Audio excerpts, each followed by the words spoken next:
Good morning, everybody. We are in Judges chapter 19 this morning, and we're entering into the final story of the book of Judges. I'm going to warn you as we go into this story that this is a very graphic and difficult story. It is possibly one of the most graphic stories in the Bible. I'll just tell you personally, this is the only story in the Bible that I find more difficult than this one is the crucifixion. This story really hits hard. It is going to include rape and dismemberment, because we've reached the part of the book where Israel is entirely indistinguishable from the heathen. Right, again, I think I said this at the beginning of our class, however many weeks ago. This is the point where, like you'll remember in George Orwell's Animal Farm, right, like how one of the big deals is that they are, the animals are distinguishing themselves from the humans and showing that they can run the farm better than humans can and more humanely than humans can. Of course, over the course of the book, you can see them doing more and more things that are shady, things that they would have complained about the human farmer doing, until at the very end of the book, you've got all the pigs going in negotiating with all of these humans to cut some deal, and whenever they come out, the rest of the farm animals can't tell the difference between the pigs and the humans because the pigs are walking on their hind legs. We've hit the point here where the pigs are walking on their hind legs in Israel. As we begin reading, we're going to notice some familiar elements to the story. In fact, some stuff is just going to remind us immediately of the last story that we read on Thursday about the young Levite in the tribe of Dan. This story is going to involve another Levite traveling from Bethlehem through the tribe of Ephraim. So a lot of the framing is the same is the last story. But we're going to notice stuff from other parts of the book as well, because the author of Judges is going to tie in practically every thread that we have picked up over the course of studying the book of Judges, along with some things that we picked up in our study of the law of Moses. So I'm going to try to point out what I think are the most fruitful connections along the way to increase our understanding of the story. But I'll just say there's really no way to fully do justice to a story like this in just a single reading over a handful of classes. So I encourage you, as difficult as the story is, it is really important for understanding the nature of Israel in the Old Testament. And so I encourage you to return to it in your own private study. Reread these 3 chapters and wrestle with them. So, that being said, let's begin reading our text, Judges 19, beginning in verse 1. In those days, when there was no king in Israel, a certain Levite was sojourning in the remote parts of the hill country of Ephraim, who took to himself a concubine from Bethlehem in Judah. And his concubine was unfaithful to him. And she went away from him to her father's house at Bethlehem in Judah, and was there some 4 months. Then her husband arose and went after her to speak kindly to her and bring her back. He had with him his servant and a couple of donkeys. And she brought him into her father's house, and when the girl's father saw him, he came with joy to meet him. And his father-in-law, the girl's father, made him stay, and he remained with him 3 days.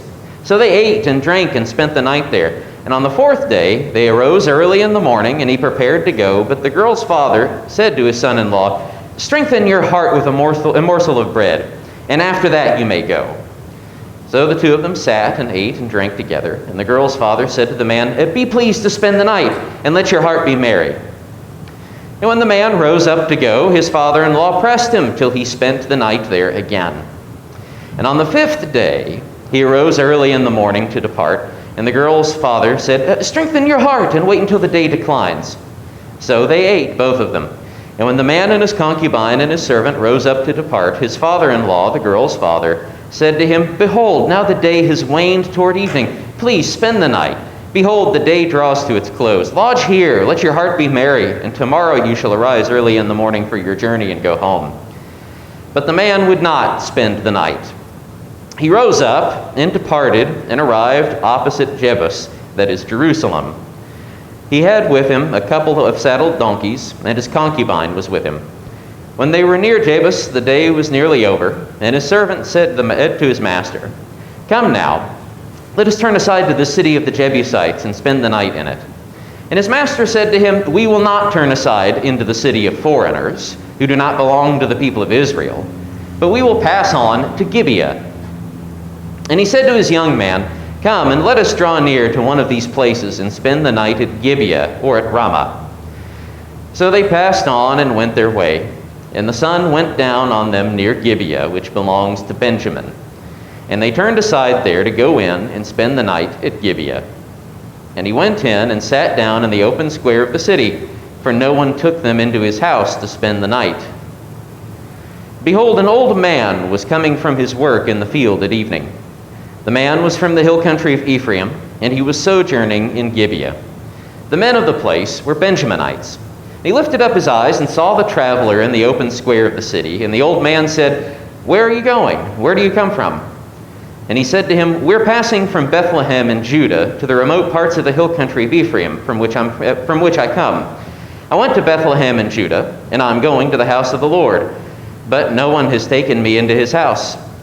We have straw and feed for our donkeys, with bread and wine from me and your female servant and the young man with your servants. There's no lack of anything." And the old man said, "Peace be to you. I will care for all your wants. Only do not spend the night in the square." So he brought them into his house and gave the donkeys feed, and they washed their feet and ate and drank. So this story begins like the last story, in the middle of things. And like the last story, involves, like we said, a Levite, Bethlehem of Judah, the tribe of Ephraim. This Levite, we learn, has a concubine who is unfaithful to him. So he goes to reconcile with her at her father's house in Bethlehem. We should pay attention to the way that the Levite treats this concubine, because think of how often in the Old Testament marriage is a metaphor for the Lord's relationship with Israel. Right? Being a concubine in antiquity, she's still afforded marital rights, right? But she's essentially a second-class wife. We should pay attention to the way that this Levite treats this concubine, because we can do some comparing and contrasting here. So far, things sound pretty nice, and things almost even sound sweet, right? In fact, this is a story that up to this point should be familiar to us from the prophets. So, for example, if we're familiar with the story of Hosea, or if we are familiar with things that the Lord has said about Israel in Ezekiel, for example, right? This is a familiar story. This woman is unfaithful to the Levite, and she goes off and ends up returning to her father's house. And so this Levite follows her to reconcile with her, to win her back. Let's see, he arose and went after her to speak kindly to her and to bring her back. Right, so it sounds nice at this point. I want us to keep track of that. We might also hear some echoes at this point of Samson's story, and how Samson returns to the Timnite's house to try to reclaim his wife. But the picture here is far more friendly than what we found in Timnah.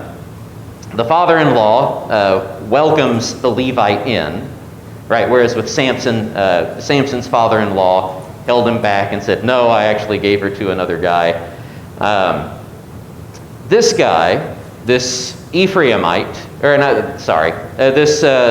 the father-in-law in Bethlehem in Judah, is hospitable to the Levite. In fact, he's very hospitable. We get this threefold repetition of how hospitable this guy is and how well this guy treats the Levite. Right? The Levite stays with his father-in-law for 3 days, eating and drinking. And then a 4th day, and then a 5th. Right? It's like this Levite can hardly get away from his father-in-law's house. And there's nothing exactly sinister about this. Right? The guy is just being hospitable to his son-in-law and celebrating the fact that his daughter has been reconciled back to him. Yeah? It's almost, well, it reminds me, it kind of has the echoes of Jacob and Laban. Laban keeps wanting him to stay, and he wanting him to stay. Perhaps, yeah, and that's, I think as we consider that story next to this one, we notice some important differences. So like you've got that similarity where, yeah, Jacob can hardly get away from Laban. Laban doesn't want to let him go. But when we consider these two stories together, we should also, I think, notice some important differences where Laban very obviously and transparently is trying to keep Jacob around because the Lord has blessed Laban on Jacob's account. Right? Whenever Laban sees Jacob, he gets dollar signs in his eyes. And he doesn't want to let him go because he hasn't finished milking him yet. We don't get that sense here from this man in Bethlehem who just won't let his son-in-law go. Like, there's no apparent ulterior motive like there is in Laban's case. I think that's an important contrast to make.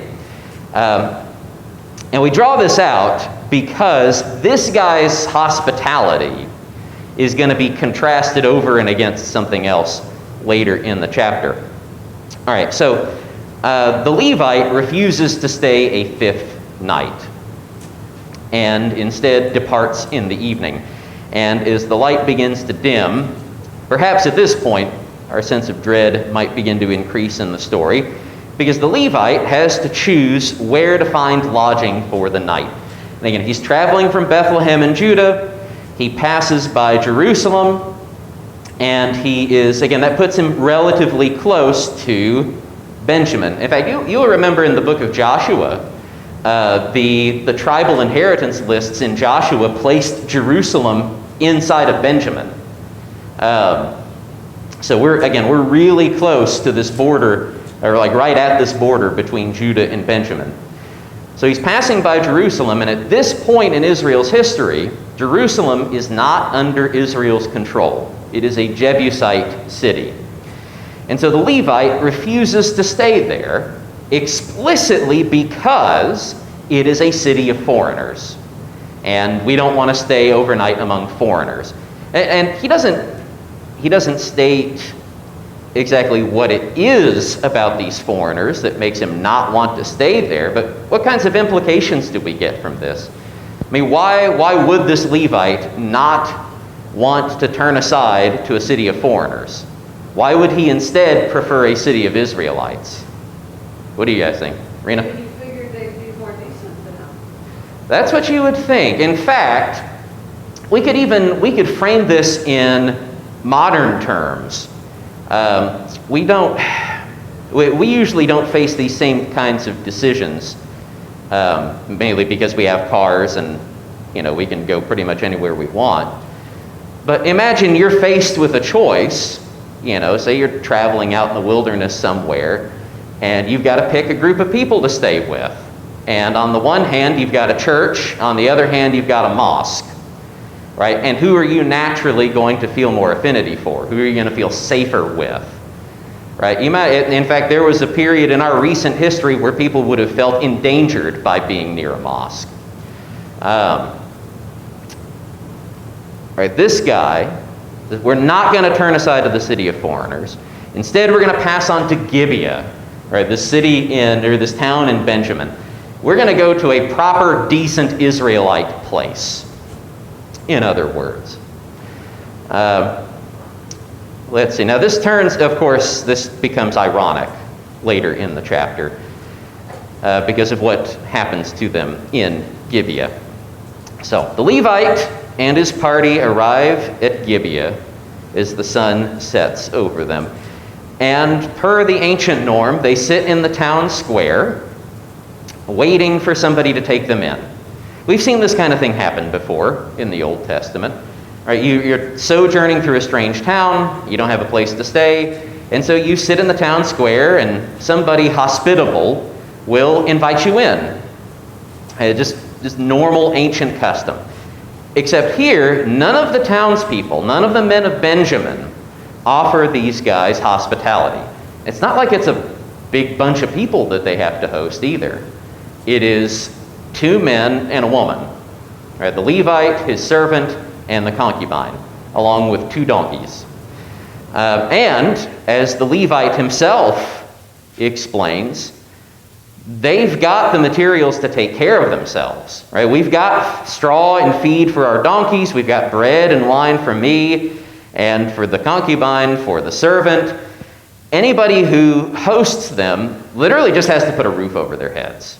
They're not going to be out anything. But none of the men of Benjamin offer them any hospitality. It takes another sojourner in the town, an Ephraimite who has, for reasons we don't know, resettled there in Gibeah of Benjamin. It takes this old Ephraimite farmer to offer them a place with him. And you might notice the way that he acts about this. He's insistent. Right? I'll take care of all your wants, just don't spend the night in the square. Now, as we're considering this part of the story, right, you've got these sojourners coming in.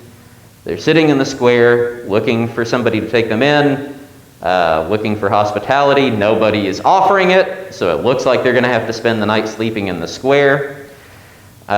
Until another sojourner in the town invites them in. What story does this immediately put in mind for us? Lot. The story of Sodom and Gomorrah. Not exactly the sort of reminder that you want floating around in your head, but we will see where the story goes with this. All right, so you remember in Genesis 19, the angels of the Lord are sojourning through the city of Sodom, and Lot is waiting at the gate. And he sees them come into town, and he invites them into his house for the night. And he, like this old Ephraimite, is insistent. Don't spend the night in the square. But of course, we find out why he is so insistent later in the night. We'll see what we find out here. Any questions or comments, though, before we move on to the last half of the chapter? Saul? So, I guess before we move on, Lot is called righteous by Paul, right? I forget who calls him that, but yeah, righteous Lot was, I want to say Peter called him that. But anyway, he is called righteous in the New Testament. Yeah, I believe that comes from either from the Targum or some kind of commission. Oh, the Book of Jubilees, that's where it comes from. Yeah. The righteous Lot, I guess the commentary. Yeah, where he's portrayed in the New Testament as agonizing over the wickedness of the people that are living around him. So that leads me to believe that Lot's intention was different than the intention maybe here. Go ahead. Because Lot's intention may have been he had no choice but to do that, you know. To take the angels in, or to move? To take the angels in and have to give his daughters. Oh, right. Not knowing, you know. I don't know. It's weird. Yeah, the question of Lot's daughters and his offering them to the men of Sodom is, I mean, that's kind of a fraught question, because we do have to remember he is trying to protect these strangers who are in his house. So I think the best way I've heard it explained is that he is essentially backed into a corner here, where none of his options are good. Ultimately, because of his earlier choice to settle in Sodom to begin with. Right? Because Abraham, remember when they're dividing up the land, Abraham gives him the choice. Right? You can live up here, live over here. And Lot takes none of the choices that Abraham gives him, and instead is casting his eyes over toward Sodom, where the land looks good. In fact, I think there's even more parallels to consider between Lot and Judges, because what gets Lot into Sodom is the land looks good in his eyes. He did what was right in his own eyes, and it lands him in this dire situation where he ends up doing something that, I think we ought to look down on in an attempt to try to save his guests. But then the whole situation is reversed when it turns out that the guests are angels and they're here to save him. I want us to hold on to a lot of those things as we continue through this story to see if those same kind of dynamics play out. So, good point. Yeah, Louise? Did Lot know that they were angels? Did Lot know? Not initially, no. Because I would think that he would be sacrificing his children for his daughters because of the angels. I don't know. At that point, I don't think that we're given to understand that he knows that they're angels. He's just trying to protect people that he thinks are men who are his guests. And it's his job as host to protect them at any cost to himself. So, again, the offer that Lot makes is not something that we're supposed to have warm and fuzzy thoughts about. We're supposed to see it as tragic. Now, I want us to hold on to that because we're going to see something very similar in this chapter. So I think it's good for us to consider Lot's offer because we're going to see something very similar here. Any other questions or comments before we move on? Okay. Let's go to verse 22. Here's where it gets bad. As they were making their hearts merry, behold, the men of the city, worthless fellows, surrounded the house, beating on the door. And they said to the old man, the master of the house, "Bring out the man who came into your house, that we may know him." And the man, the master of the house, went out to them and said to them, "No, my brothers, do not act so wickedly. Since this man has come into my house, do not do this vile thing. Behold, here are my virgin daughter and his concubine. Let me bring them out now, violate them, and do with them what seems good to you. But against this man, do not do this outrageous thing." But the men would not listen to him. So the man seized his concubine and made her go out to them. And they knew her and abused her all night until the morning. And as the dawn began to break, they let her go. And as morning appeared, the woman came and fell down at the door of the man's house where her master was, until it was light. And the master rose up in the morning, and when he opened the doors of the house and went out to go on his way, behold, there was his concubine lying at the door of the house with her hands on the threshold. He said to her, "Get up, let us be going." But there was no answer. Then he put her on the donkey, and the man rose up and went away to his home. And when he entered his house, he took a knife, and taking hold of his concubine, he divided her, limb by limb, into 12 pieces, and sent her throughout all the territory of Israel. And all who saw it said, "Such a thing has never happened or been seen from the day that the people of Israel came up out of the land of Egypt until this day. Consider it, take counsel, and speak." So, if we recognize that framing of, from Sodom and Gomorrah, then we perhaps anticipated what was going to happen next. The men of the city begin beating on the old Ephraimite's door, and they start making exactly the same demand that the men of Sodom made of Lot. "Bring your guests out so that we can know them." Except this isn't Sodom. This is Gibeah of Benjamin, an Israelite city, where this is happening. But the parallels continue, though. This old Ephraimite, like Lot, goes out and implores the men of the town not to violate his guest, instead take the women. And just like Lot, the Ephraimite makes this offer. And the men of Gibeah, like the men of Sodom, refuse. At this point, though, the two stories diverge from each other. It's at this point in the Sodom story that the angels bail Lot out. Right? The men of Sodom get angry with Lot, and they're coming for him. And the angels reach out and they grab Lot and pull him back into the house, and then they strike the men of Sodom blind. And it's at this point that the true nature of what's going on is revealed. Right? Lot thinks that he's saving his guests, but his guests are actually there to save him.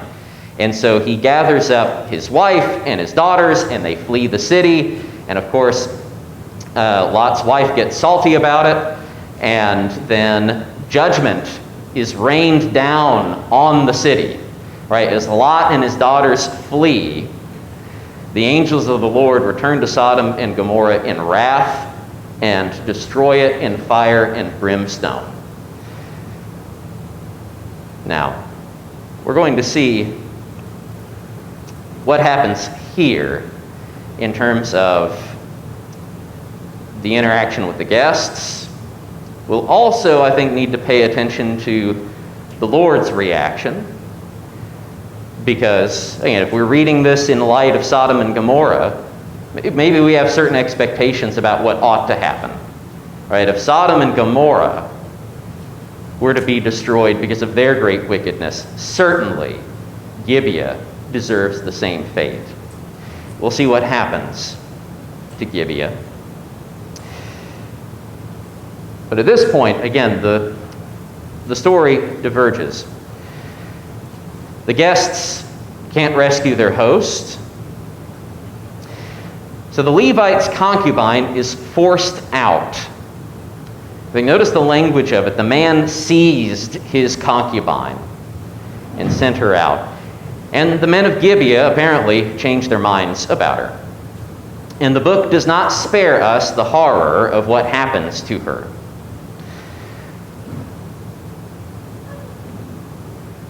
As we said, the man seizes this woman to force her outside. The violation begins inside the house. But then the men of Gibeah rape the Levite's concubine and beat her up all through the night. Spend the entire night doing this. Don't let her go until the first light of day. So as morning approaches, this poor woman drags herself to the door of the house and falls down with her hands on the threshold. In the meanwhile, what's the Levite doing in the meanwhile? I mean, he had been, before all of this started, he had been eating and drinking. They were making their hearts merry. The guy was just sleeping. The guy got a good night's sleep.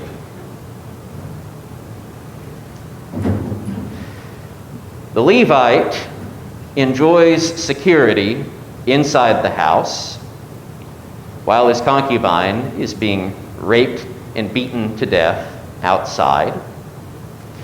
He gets up in the morning, ready to leave as if nothing has happened. And look at his callousness. He opens up the door and finds this woman lying there with her hands on the threshold, and what does he do? Get up. Time for us to get going. This is the kind of thing that perhaps ought to go through our heads whenever we hear the parable of the Good Samaritan, by the way. Because you'll remember who passes by that robbed man. A priest and a Levite, who are as callous as this man is. Get up, let's get going. But there was no answer. The old Greek supplies that there was no answer because she was dead. The Hebrew does not tell us that. It just says there was no answer. It does not tell us that she was dead at this point. We're not told this explicitly one way or the other. The Hebrew text does not tell us when this woman dies.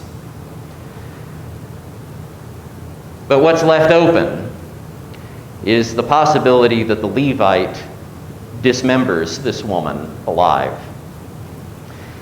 Because that's what the Levite does. When he reaches home, again, he seizes his concubine. Our ESV is translated it a little different. When he returned to his house, he took a knife and taking hold of his concubine. But it's the same Hebrew word that was used in verse 25, where he seized her and threw her outside. Here he seizes her again to cut her into pieces. And he sends these 12 pieces out through Israel as a call to arms. Now, before we get into chapter 20, I want to consider some big picture issues from this text, and I doubt we'll be able to finish this in today's class. First, I want us to consider how the book of Judges has been setting us up and building us up to this particular story. Right, going all the way back to chapter 1, when the tribe of Judah cuts off the thumbs and the big toes of Adonai-Bezek. Right? We kind of made a big deal about it. Hold on. We made a big deal about it back there in chapter 1. Right? Because the law doesn't justify Judah's actions. We just see, honestly, some pointless violence coming out of Judah. And it kind of made us scratch our heads, like, oh, wait a minute. And they're treating Adonai-Bezek like a dog, just like he himself had treated those other 70 kings like dogs. All right? We should point out, by the way, that there's another example in the Old Testament of someone sending a message to Israel through dismemberment. There's only one other example. It's Saul in 1 Samuel chapter 11. Only there he dismembers an ox and sends all the pieces out throughout Israel as a call to war. Judges 19 is the only place where we find a person being treated in this way. Israel has reached its absolute lowest in this story. But the senseless violence, the cruelty have been there since the beginning of the book, if we had eyes to see it. We should remember also the story of Ehud, right? A Benjaminite, not coincidentally. We have Benjamin close to the beginning of the book, and now Benjamin again close to the end. We're going to have more to say about this connection over the next couple of chapters. But I want us to remember, and this is the last thing we'll mention today, remember the way that the narrator used double entendre to describe the way that Ehud killed King Eglon. All right, the sword is bound to Ehud's loins, and he goes to Eglon secretly, and he drives the sword into Eglon's womb. Right, remembering that the Hebrew word for stomach is the same as the word for womb. All right, we noted, again, it's all presented humorously back in chapter 3. The Spirit, through the narrator, I think, is giving us just enough rope to hang ourselves with. Right? If we thought it was funny in chapter 3, we're certainly not laughing now. That we find this woman being raped to death. Preacher, I have a Yes, question. ma'am. What seems senseless about this is that this Levite went there to reconcile with her, speaking kindly to her, and then suddenly he's Then throws her her out. out to get raped, and he cuts her body off. I don't get it. That's what I was going to, That's, yeah. that's what I was going to say. Dwell on that this week. We're out of time. But that is something to dwell on because, again, remember how the Lord treats Israel. How he has been treating Israel through the book of Judges. When Israel is unfaithful to him, and he gives them over to the hands of plunderers, they cry out. What is God's response? What has God's response been every single time in the book of Judges up to this point? He saves them. And they don't deserve it. I just have one last thing. Yeah. This is like a super common theme, and I'm seeing it here. And every time there's some kind of sexual issue, Yeah. there's always wine involved, always alcohol. Yeah. And right here it says, so he took him to the house, gave the donkey's fodder, and they washed their feet and ate and drank. Yeah. And when they celebrated, then you have all this happening. And not only that, but it's like the same thing in Genesis where you have Noah's son. Yeah. When Well, Noah's passed out drunk. enters and uncovers his Yeah. nakedness, and you know what happens there. There's some. And then I think that might. Yeah, I think that's a fruitful connection. Yeah. So, absolutely.